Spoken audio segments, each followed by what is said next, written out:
Hi, I'm Dwayne Van Zandt. I'm with Drivers Training, one of the engineers here. Today we're going to look at one of the new Pierce Quantum pumpers.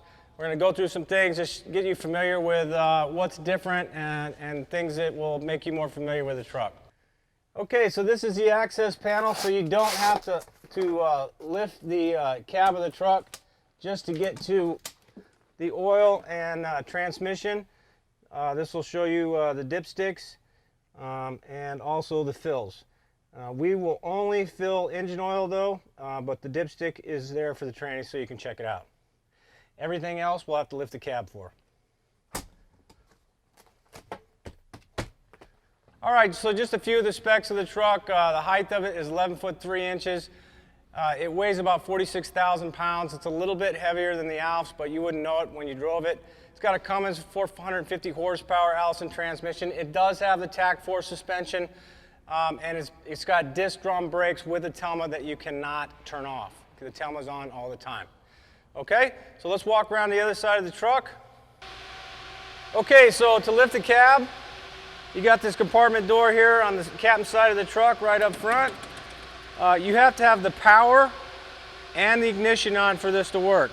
So here you got lower and raise. I'm going to click it over to raise, hit activate, and up it goes.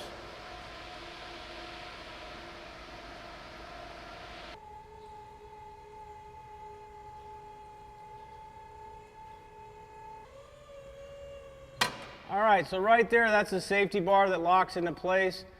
We're going to lower it just a little bit, just so it just almost makes contact there. That will stay in place, so when you're under here, there's no way if the rams fail that you can get pinched. So again, here is your oil and transmission, your oil dipsticks right there. Your power steering is right here. You got batteries. This is your hydraulic fluid reservoir, which right now looks like it's half empty, and that's because half the fluid is actually in these rams right here. So when it looks like that, it's not low when it's open. Here's your coolant right here. You got to get up in here a little bit. You got a sight glass right there. You can see if it's full. Again, don't add any fluid to your coolant. That's for the shop to do only. Okay, so right here you got your little jumper poles in case you need a jump start or get jump start, one of the two. All right. Anything else in here other than your air intake? This is your big air intake tube.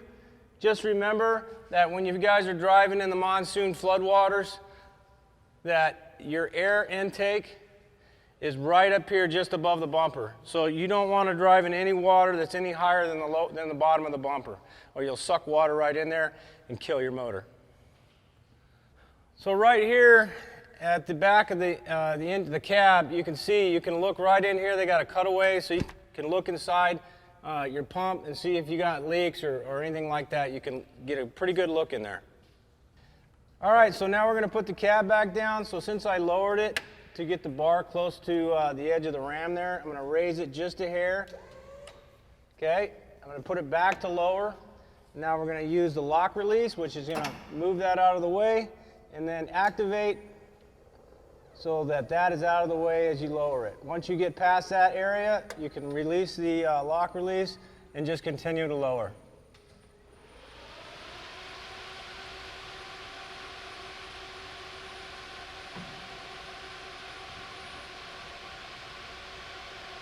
All right, it's all seated. Close the door, and you're done. Okay, so we're on the engineer side. Just a few of the buttons here. You got your emergency master right there, your perimeter lights, your cab scene lights. You got telescopic lights up here, and some floodlights, front and rear scene lights. You also have your electronic siren. Your control module here, your command zone. You can see right here it's showing 2 doors open right on the cab. It will also show people sitting in seats and stuff when it's running, or who's belted and who's not. It does all kinds of stuff. It's good to just play with this thing. It can control your emergency lights. It can do all kinds of stuff. So this is your command zone. While we're here, obviously parking brake, you got your regeneration system and your regeneration inhibit. For those of you who aren't familiar, all diesel engines have a regeneration system that cleans out the exhaust filter. So it's supposed to do it passively. Sometimes it will cause you to do a static regen, and when you do that, you just have to push and hold this button for 5 seconds. Once you hold that for 5 seconds, it should kick in, and you're going to be in neutral with the parking brake pulled and at regular idle. It'll kick into static regen mode, and then let's say it's going for 5 or 10 minutes and you guys get a call that you want to go on. You can come back in the cab, push and hold this red button for another 5 seconds. It'll take it out of regen mode and you can go on your call. When you get back, you can start all over again and do it again. What else we got? Your door locks, mirror. It does have a load manager on it. And then you got all your analog gauges here. Sometimes here on the command zone, it will also show you your fuel levels and your DEF fluid levels. You have analog gauges here. Everything on the dash here is analog. Okay, so the pump panel on the Pierce is a little bit different than it's a lot different than the Alf or the Salisbury. But the good thing is it's pretty much firefighter proof. Everything's got a color. There's going to be another discharge. There's going to be a discharge that goes with this gate. That is yellow. It'll tell you everything's labeled if it's water and foam, or if it's just water. Also, it's going to say deluge discharge, which means deck gun to us. All right. You can have water and foam, or just water. So if you start with water and you want to add foam later, it's fine. This one's open. You're going to open this one, then close this one. This is a little bit different electronic governor. It presets to about 125 psi. It has all your standard readings on here. The only difference is instead of pushing a button for up and down, you're going to simply twist this knob like this. And then when you want to go back to idle, you just push that red button in, that gives you idle. This is your Husky Foam Pro head. It defaults to off.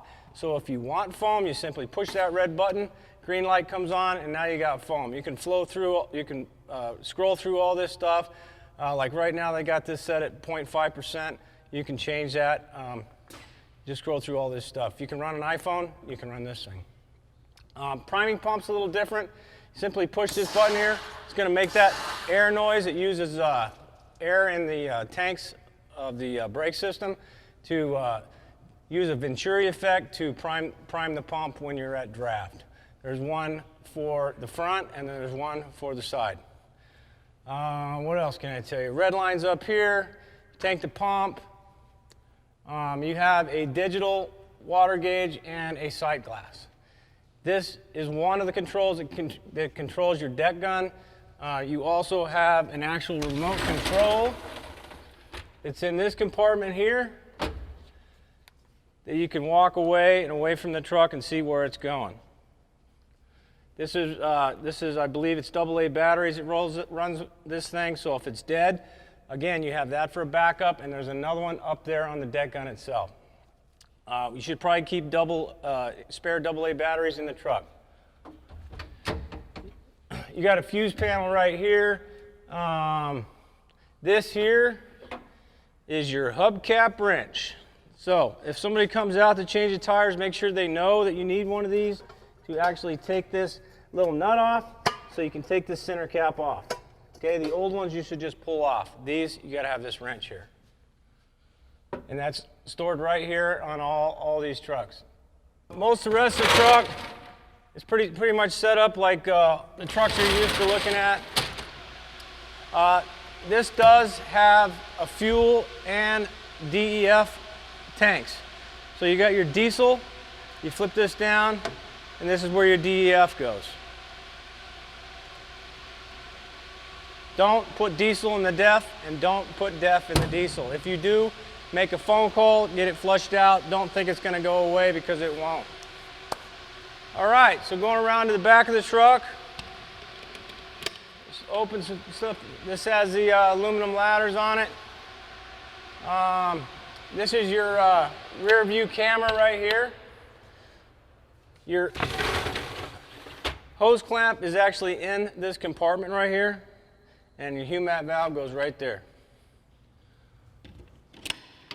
More ladders.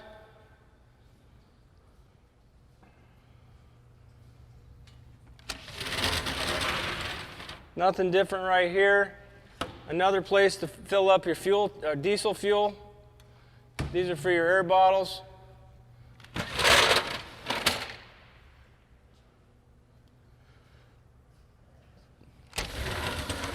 Just be aware your exhaust is right here. It's supposed to be a little hotter than normal exhaust, especially when it's doing a regeneration cycle. Just know about it. So on this truck, all your valves and gates are all manual. This is your main intake. It's a side intake. This actually moves around. If you want it to move, you just pull this pin right here. And you can move it to whatever direction you want. You simply open this or close it. This is your auxiliary intake. Pop that off. This is how you open it up. The only electric valve on the truck is the front intake. Everything else is manual, and we'll cover that in a second. You have a direct tank fill right here. You can hook an 1.5 inch or 1.75 inch to. Right here is a little door to get to. This is to access your inline water strainer. So you'll have to take this out, say like every rig day, just take it out. It's a little mesh strainer. Take it, clean it out, put it back in.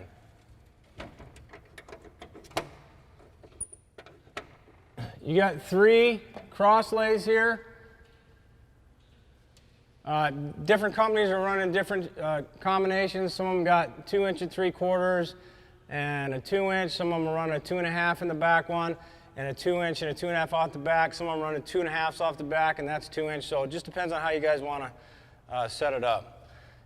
You guys are probably aware about these steps. We've had a few issues with them. I think they got them ironed out.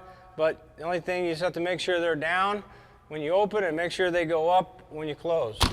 You'll hear it, that sound. When you hear that, you know it's all the way up. Coming back to the front again, this is where your front inlet is. It's kind of hidden in here. Just open that up, open that, and that's where your front inlet is. This is where your front jump line goes. It's tucked in there.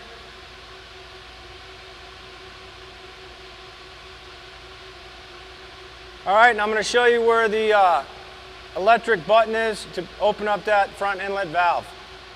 Okay, so here is the button to open up your front inlet or close your front inlet valve. All right, so we found out that it's a good practice to operate with these steps in the up position instead of the down position because what's been happening occasionally is the supply line will get hooked on this as you start to pull it out and get all tangled up and possibly get ripped out as you drive down the street. So make sure these are up until you need them, like so. Also, I already talked about the camera, but you do have a camera, plus you have these sonar sensors in the bumper. Bob's going to walk up to the truck, your mobile awareness is going to start going off, start doing a countdown, and that's what it sounds like.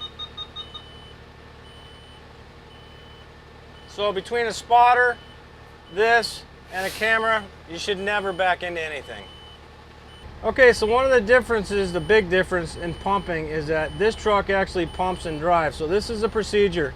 Put it neutral, pull the brake. Now, to switch into pump, this is a 3-position switch. Right now, it's in road. Now I'm gonna go down 1 click. This is the way it needs to be done. You'll hear that. That's neutral, neutral. Go 1 more. That's in pump engaged. You get a green light. Now, to fully get it into pump, you now have to put it in drive. And now you'll get a second green light.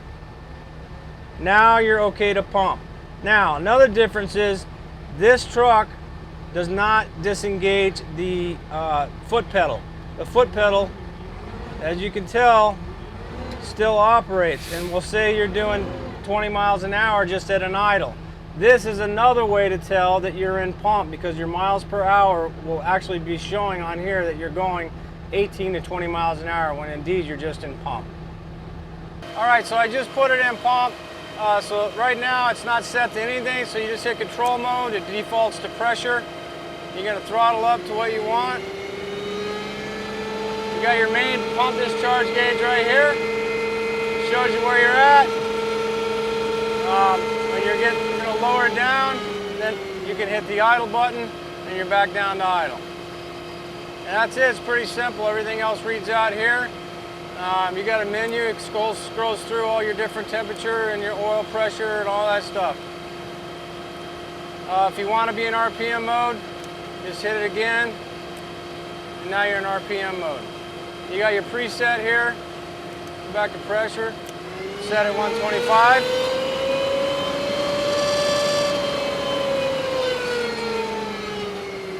And that's it.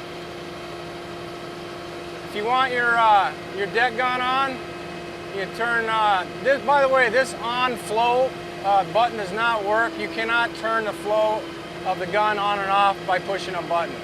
Okay, we're gonna push this, and you can see it's gonna go up. It's either all the way up or all the way down. There's no middle ground there.